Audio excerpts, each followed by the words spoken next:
My name is Paul Shelley, and welcome to the AstroHistorian.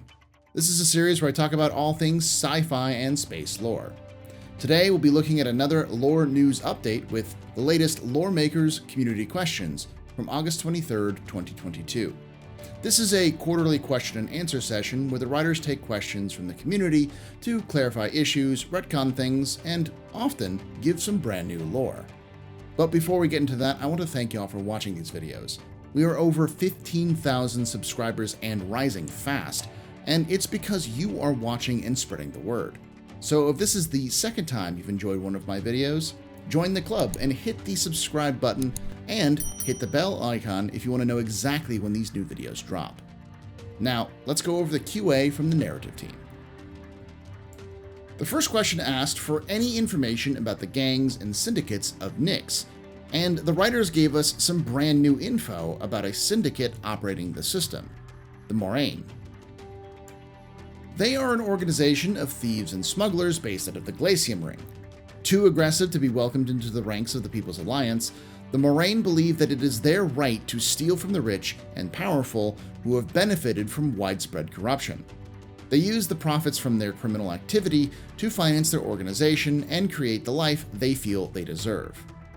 One of the things that distinguishes the Moraine from other gangs is their intense loyalty to each other, even at the expense of personal enrichment. The first tenet of the Moraine's code is all for the family. In everything they do, the found family that the Moraine have gathered must come first. They never steal from each other and will treat life/well-being of a fellow gang member over any reward. Their commitment to family is so deep that the Moraine even build and maintain settlements around the Glacium Ring. Some of these are used as dead drops in their smuggling endeavors. Others are safe haven for the families of the active members within the Moraine. Although this can be viewed as a sign that the Moraine are more sympathetic, others believe it's a way to keep tighter control on their members, as a potential traitor's family is within easy reach of the organization and would pay the price on the traitor's behalf. The next question is about a conspicuous absence of monumental architecture in the UEE, given the inspiration for the government heavily derives from ancient period when large structures were common, combined with the long rule of the Mezers, who were megalomaniacs and should have built many monuments to their own egos. The answer is one that is actually important to point out. Star Citizen lore is as alpha as the game. It's a work in progress, and the lore team does what it can to flesh out the universe while not boxing in the game devs into something that has to be in a certain way. Thus, they work from the broad strokes to the finer ones. That being said, they actually have discussed the various architectural styles which they developed for the UEE way back in 2014.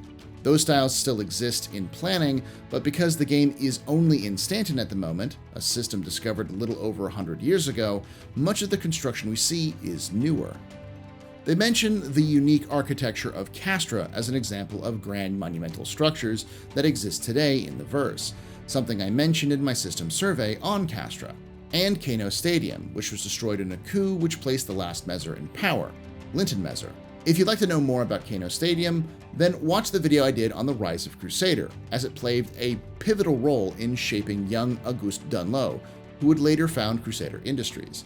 They also mentioned that anything built by the Mezers is more than likely torn down, as the general public sees them as evil and that time period as a shameful period in human history.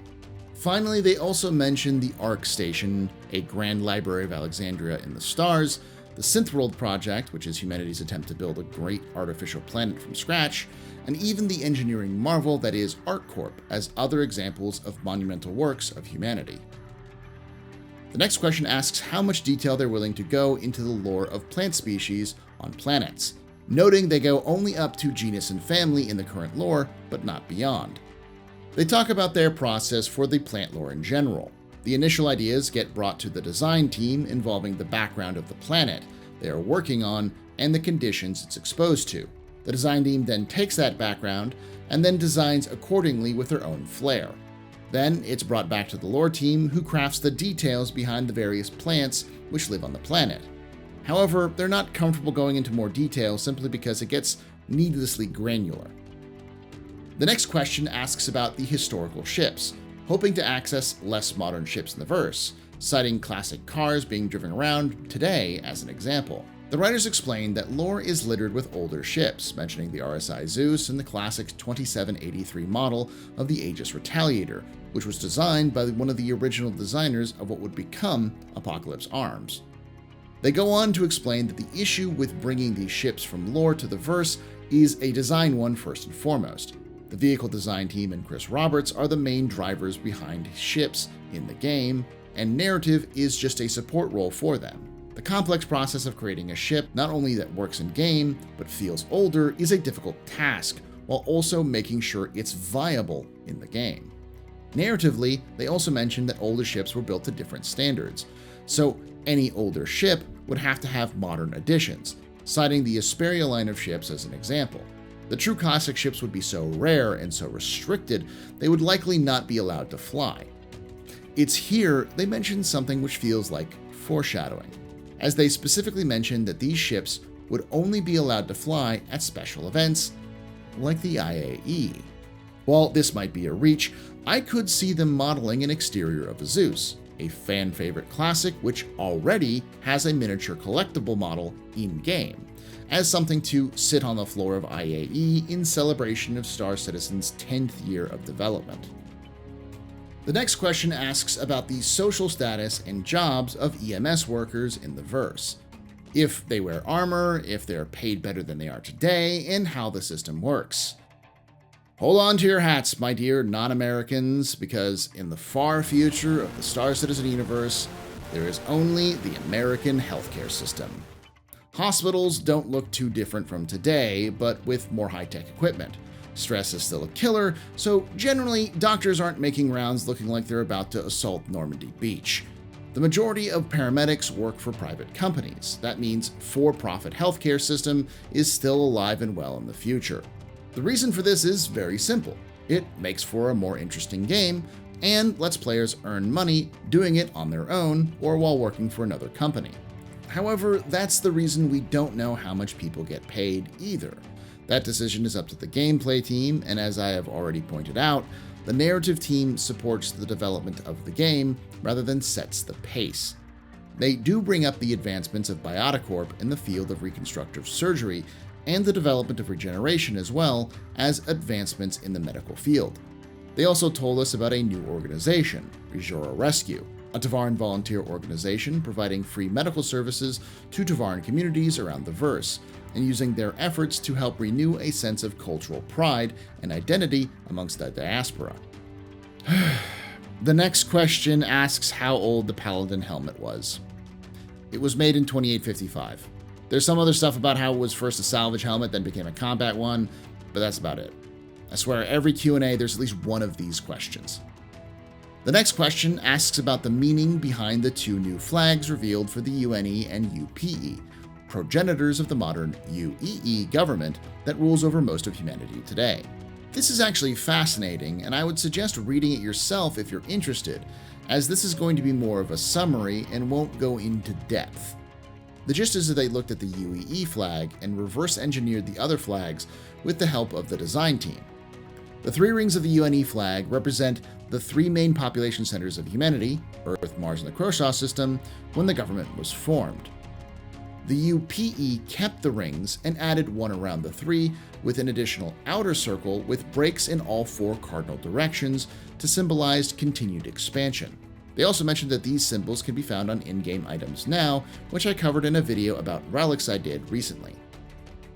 The next question is about how regeneration might lead to brain damage over time. The writers explained that it does and eventually will kill you in-game, but they're leaving the details of the side effects of constant regeneration to the design team. But they are for sure going to require replacement to bionic limbs over time. The next question is a joke from RNCD. Yeah, I see you. And asks if anyone in the military-industrial complex of the UEE played a game like Arena Commander and leaked classified intelligence because the devs got the stats wrong on something. Fun fact, that has actually happened in real life. Multiple times. All on the World of Tank forums. Well, not one for one. They do mention the Eclipse, which, by the way, whenever that ship is brought up, I have to mention the tactical tarp is canon. which had a long-running marketing campaign including a Spectrum forum post discussing a cryptic message mentioned by Imperator Costigan on an episode of Showdown. One thing led to another, and someone started leaking classified intelligence. The last question is about the Ninetales lore. Well, I say question, what I mean is a passive-aggressive complaint that the Ninetales are a boring mustache-twirling villain. The writers admit they are a plot device to make a villain in the Stanton system, but their role is more than just generic bad guy number 42, and do have a method to their madness. They even goad people like me, to come up with what their goals might actually be, which I'll have to save for another video. Thank you for watching. I'd like to thank those on screen now who support me on Patreon to keep this content going. I'm currently trying to raise enough to hire an editor who can help me increase the quality and quantity of these videos coming, including a timed Patreon exclusive where I cover the entire history of the Star Citizen universe. If that sounds like something you'd enjoy, think about joining my Patreons for as low as $5 a month. I've also recently opened up memberships on YouTube if you just want to chip in a few dollars. For now, let me know what you think of these lore news recaps in the comments below. And as always, remember, ex Historia ad Astra.